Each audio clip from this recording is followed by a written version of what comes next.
আসসালামু আলাইকুম সবাইকে। আসলে কি বলবো, আমি একজন মিডিয়া পার্সন, তো যাই হোক, অন্তত রিজিক সন্তানদেরকে তাকায় আমাদের করতে হবে। কারণ ভাবি চলে গেছে, আলবি ভাই আছে, এখন আলবি ভাইয়ের দোষ আছে বুঝলাম।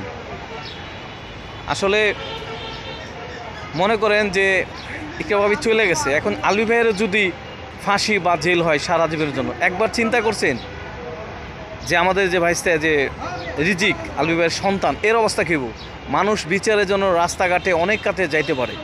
এই যে আমি একজন মানুষ হিসেবে বলতেছি, সাপোজ জেল ফাঁসি হয়ে গেল, তখন এই ছেলেটা কী অবস্থা? মায়ের আদর বাপের আদর কেউ দিতে পারে না। মামা মামানি ভাইস্তা চাচা বিয়ে করলে চাচি আসবে, তখন দূর দূর করে তারা দেব। ভাই, বাংলা সিনেমার মতো ছবি কিন্তু মানুষের বাস্তব দিয়ে হয় বাংলা সিনেমা দেখে। তো আমরা রিজিককে এতিম না করি, আলবি ভাইয়ের সবাই ক্ষমা করে দেই। সে অবশ্যই বুঝতে পারছে যে সন্তান করতে গেলে বাপ হয়তো একটা ভুল করছে। রিজিকের তাকায় আলবি ভাইয়ের আমরা সবাই ক্ষমা করে দিই ইনশাল্লাহ। কারণ ওর আম্মা চলে গেছে, ইকরা ভাবি, ভালো কথা, আল্লাহ তাকে নিয়ে যে কোনোভাবে চলি। এখন যদি সাপোজ না হয় যে আলবি ভাইয়ের জেল বা ফাঁসি হয়ে গেল, তখন রিজিকের কী অবস্থা হবে? আপনারা সবাই বলেন, সবাই তো ফাঁসি চান, খুনি হন, এই হন। ভাই, বাপটাও যদি জেলখানায় জায়গা, মাটাও মারা গেছে, ছেলেটার কী অবস্থা হবে? ছেলেটা ভাই, একটা কথা বলছে বাংলায়, এক গাছের খাল বলে আরেক গাছে লাগে না। যতই আদর গো, চাচা মামু খালা দাদি, ভাই মা আর বাবা, এই দুজনের মধ্যে আত্মীয়। পৃথিবীতে এই যে মানুষ বলে না ভালোবাসি ভালোবাসি ভালোবাসি, ভাই সত্যি একটা কথা বলি আপনাদের, আমার বাস্তবে অনেক আমার ফ্রেন্ড সার্কেল দেখছি, এই মুহূর্তে আপনি অনেক ভালোবাসেন একটা মানুষকে, অনেক ভালোবাসেন, মনে হয় আমার ওয়াইফ, ভালোবাসে উল্টাই দেয়, মরে যায়।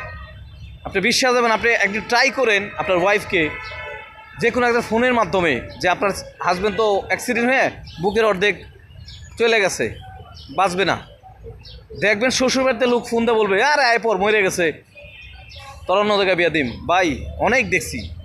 আর এই যে অনেকে বল না শ্বশুর শাশুড়ি, ভাই মা আর বাপের থেকে কোনো শ্বশুর আপন হয় না, পৃথিবী উল্টা গেলে হয় না, আমি জানি। তো যাই হোক, আপন মা বাবার মতো কেউ আপন হয় না। আমরা এই রিজিকের দিকে তাকিয়ে আলবাবের মাফ করে দিই। হয়তো উনি ভুল যদি করে থাকে, অপরাধ করে, আরে সব বিচারক বড় বিচারক তো আল্লাহ আছে। যদি আলবিবে অপরাধ করে, তার মাটি নিচে তার অপরাধের শাস্তি হবে। তো আমরা এই বাচ্চা ছেলেটার এই রিজিকের দিকে তাকায় সবাই আমরা মাফ করে দিই আলবি ভাইয়েরে। বেচারা যদি মাটাও হারাইছে, এখন যদি বাপটাও হারায়, জীবনটাই বাদ হয়ে যাবো ছেলেটার। ভাই আমরা চাই না বাংলা সিনেমার মতো ছেলেটা অনাহারে বাপ মার ভালোবাসা তো বঞ্চিত হয়েছে, মার থেকে বাপ থেকে না হোক, ইনশাল্লাহ আমরা দোয়া করি আলবি ভাই শুধরায় নেয়। আর আমরা অন্তত ছেলেটা এই সন্তান রিজিকের জন্য আমরা সবাই মাফ করে দিই। আমরা আসলে ফাঁসি চান, আপনারা তো ফাঁসি চান, ফাঁসি যে আপনারা চান, যদি আলবির ফাঁসি বা জেল হয়ে যায়, ছেলেটার অবস্থা কী হইব? আপনি আমার অ্যান্সার দেন, ছেলেটার অবস্থা কী হইব? তো ছেলের দিকে তাকে আমরা আলবি ভাইয়ের মাফ করে দিই ইনশাল্লাহ। বাকি জীবনটা জানি ভুল শুধরে আলবি ভাই চলতে পারে, সবাই দোয়া করবেন। আর আমাদের সবচেয়ে বড় সমস্যা শিশুরা, এই আমাদের রিজিকের জন্য সবাই দোয়া করবেন, বাকি জিন্দিগি জানি বাপের সাথে কাটাইতে পারে, এটাই দোয়া করবেন। আর আলবি ভাই সবাই মাফ করে দেন।